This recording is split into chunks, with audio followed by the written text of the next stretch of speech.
Hi hello வணக்கம் and welcome to Hemalatha Mahendran YouTube channel. Hi friends, எல்லோரும் எப்படி இருக்கீங்க? இன்றைக்கி நான் டெரஸ் கார்டனில் என்ன பார்க்க போகிறேன்னா, செடி அவரை தான் பார்க்க போகிறோம். கொடி அவரைக்காய் வந்து ஆடிப்பட்டத்தில் தான் விதைக்க முடியும். அதில் தான் வந்து அவரைக்காய் நல்லா காய்க்கும். ஆனால் செடி அவரைக்கு பெருசாக எந்த சீசனும் கிடையாது. அதிக வெயில் அதிக மழை இல்லாமல் இருந்தாலே நல்ல காய்கள் காய்க்கும். இந்த வருஷம் நான் வந்து கொஞ்சம் லேட்டாக தான் ஸ்டார்ட் பண்ணிட்டேன். பனிக்காலம் முடிகிற டைமில் தான் வந்து அவரை செடி கடைசியாக ஸ்டார்ட் பண்ணேன். வச்சு செடி நல்லா வளர்ந்ததுக்கப்புறம் நிறைய பூக்கள் வைக்க ஆரம்பிச்சிது. சரசரமாக பூக்கள் நிறைய இருந்தது. நல்ல காய்கள் வைக்கும்னு நினச்சேன். வெயில் அதுலேருந்து இன்க்ரீஸ் ஆக ஆரம்பிச்சிருச்சு. வெயில் ஸ்டார்ட் ஆனதுலேருந்து பூக்கள் எல்லாமே கொட்ட ஆரம்பிச்சிருச்சு. அவ்வளோதான் அப்படின்னு நினச்சிட்டு இருந்தேன். ஆனால் அதுக்கு முன்னாடி பனிக்காலத்தில் காய் காய்க்கிற மாதிரி சரியான சீசனில் நம்ம இதை போட்டோம் அப்படின்னா நிறைய பூக்கள் எடுக்கிற முக்கால்வாசி பூக்கள் எல்லாமே காயாக மாறிடும். செடியே தாங்காது.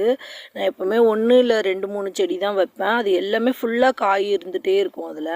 ஆனால் இந்த தடவை வெயில் ரொம்பவே அதிகமாக இருந்ததுனால இது வந்து ஃபஸ்ட்டு காய் காய்ச்சது. சரி நம்ம சேர்த்து பறிக்கலாம் அப்படின்னு விட்டுருந்தேன்.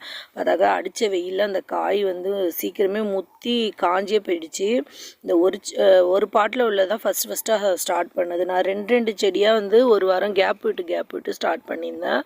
அது மட்டும் இல்லை, தேமோர் கரைசல் பெருங்காயம் ஊற வச்சு நம்ம தெளித்தோம் அப்படின்னா இந்த பூக்கள் வந்து தொடர்ந்து எடுத்துக்கிட்டே இருக்கும்.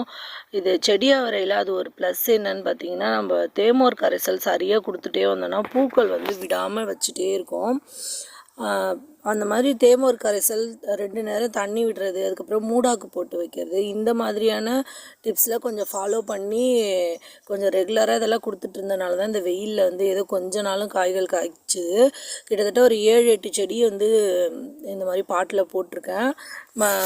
முன்னெல்லாம் வந்து மண்ணில் தான் வந்து இது போட்டுட்டு இருந்தேன். வீட்டு தோட்டத்தில் வச்சோம் அப்படின்னா நிறைய பூச்சி, அஸ்வினி பூச்சியோட தொல்லை தாங்கவே முடியாது. சுத்தமாக காலி பண்ணிடும் அதுவே செடியை. இந்த ஒரு செடியில் தான் நிறைய காய்கள் வந்து வச்சுருக்கு. இதுலேயுமே 1-2 செடியில் அஸ்வினி பூச்சி வந்து வந்துச்சு இந்த வெயிலுக்கு. அதையும் வந்து நான் ஃபுல்லாக கட் பண்ணி எடுத்து தூக்கி போட்டுட்டேன். அதுலேருந்து தொடர்ந்து தேமோர் கரைசல், அதுக்கப்புறம் வந்து பூச்சி விரட்டி இதெல்லாம் தெளிச்சிட்டே இருந்தேன். தெளிக்க ஃபுல்லாக வந்து செடி ரெக்கவர் ஆகிடுச்சு. பச்சை பூக்களுக்கு நிறையவே காய் காய்ச்சிருக்கணும். ஆனால் காய்கள் அந்தளவு வைக்கலை. அப்பப்போ வந்து களை செடிகளை பிடுங்கி போட்டு அதை பராமரிச்சுட்டே இருக்கணும். காலையில் 6 மணிக்கே எந்த அளவு வெயில் இருக்குது பாருங்கள். வீடியோ எடுக்கும்போதெல்லாம் கரெக்டாக காலைல 6 மணி இருக்கும். அந்த டைம்லேயே எந்த அளவு வந்து வெயில் இருக்குது பாருங்கள். இந்த வெயிலை சமாளித்து இந்த அளவு காய் காய்ச்சதே வந்து ரொம்பவே பெரிய விஷயம்.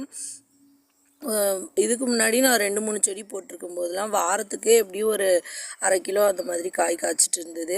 இந்த தடவை வந்து நான் எல்லா பராமரிப்பும் கொடுத்துமே இந்த 8 செடியிலுமே வந்து இந்த காய் வந்து கம்மி தான். இல்லைன்னா நிறைய காய்கள் காய்ச்சிருக்கோம். ரெகுலராக நம்ம கொடுக்குற உரம் இதெல்லாம் வந்து செடி அவரைக்கு சூப்பராகவே காய்கள் காய்க்கும். நான் அதுவும் இல்லாமல் இது வந்து கோழி அவரை அப்படின்னு சொல்லி தான் வாங்கி போட்டிருந்தேன். ஆனால் இது வந்து நார்மல் பட்டா அவரையாக தான் வந்திருந்தது.